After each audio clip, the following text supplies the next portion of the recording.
Okay, let's dive right into this explainer and crack the code on the ultimate student struggle. Look, we all know the reality of campus life, right? You gotta buy groceries, you want to fund your social life, but you absolutely cannot afford to tank your GPA, especially when midterms hit.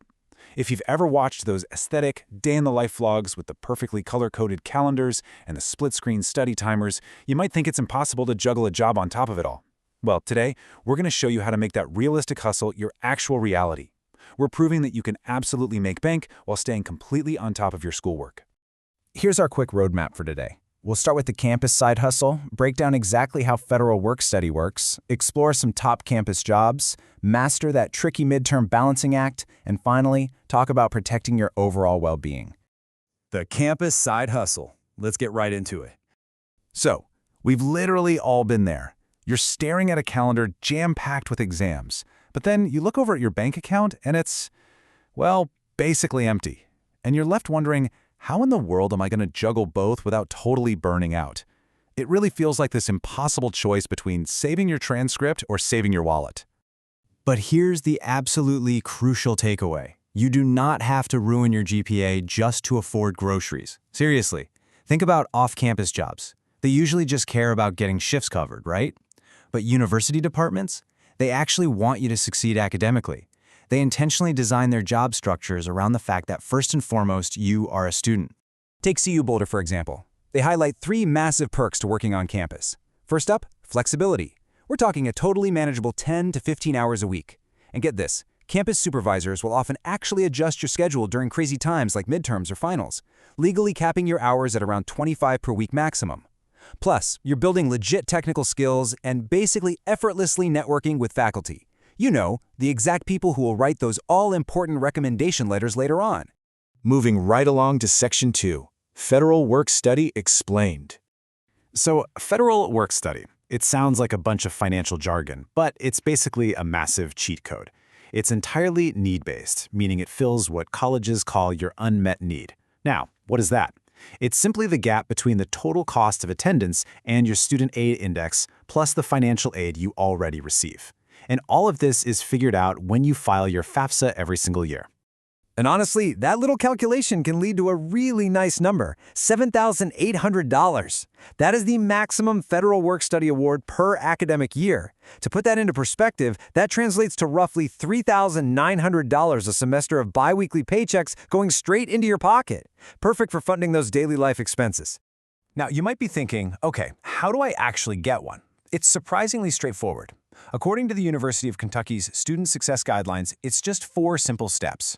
You log into your school's job portal, filter the search for jobs tagged FWS, apply, do a quick interview with the supervisor, and then just knock out the pre-employment email instructions to lock in your start date. Easy, right? And here is a fun fact about why university departments absolutely love hiring work-study students. The federal government literally subsidizes up to 75% of your wages. That means the campus employer only has to cover the remaining 25% out of their own departmental budget. So yeah, you are an incredible bargain for them. But wait, this is the absolute best part, and literally every student needs to hear this. Unlike grabbing some random off-campus gig at a fast food joint, the money you make through federal work-study will not count against your financial need when you file the FAFSA next year. It's practically penalty-free income, guys. Huge win. Okay, Section 3, Exploring Top Campus Jobs.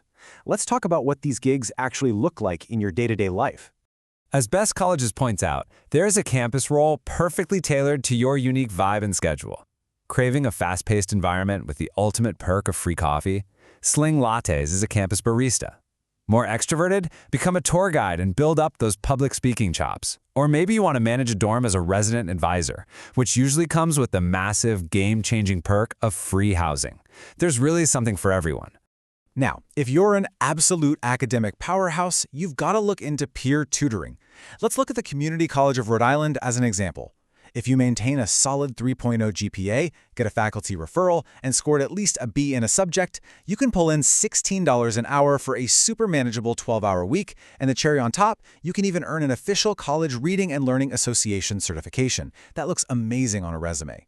And for all my STEM students tuning in, check this stat out. According to the University of Michigan Career Center, a whopping 60% of incoming medical students participated in lab research. 60%. So grabbing a research assistant job from your department doesn't just put cash in your pocket today, it is a totally critical resume builder for your future career.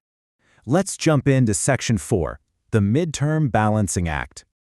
The housing team at RoomPact totally hits the nail on the head when talking about how student staff balance it all. Their number one rule? Time management.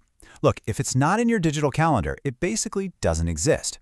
You have to be ruthless about blocking out specific time slots for everything, your classes, your shifts, and those highly dedicated study hours. I also really love this tip from them: maximize your downtime. You don't always need to lock yourself in the library for a 4-hour stretch to get things done. Listen to an audio lecture while you're doing laundry, or flip through flashcards during your 15-minute break at the campus coffee shop. Those little split-screen aesthetic study moments, they add up way faster than you'd think.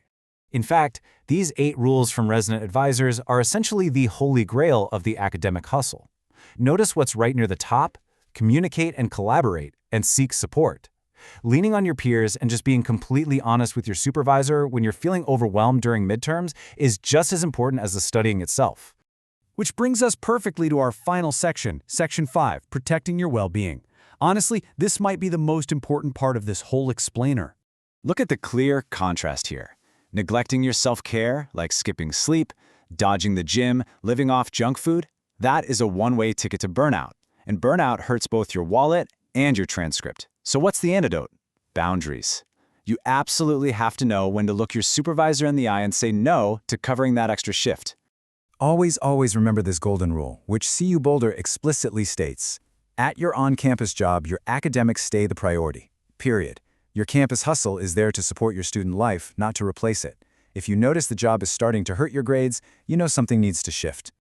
So take a hard look at your calendar right now. Are you leaving money and opportunity on the table?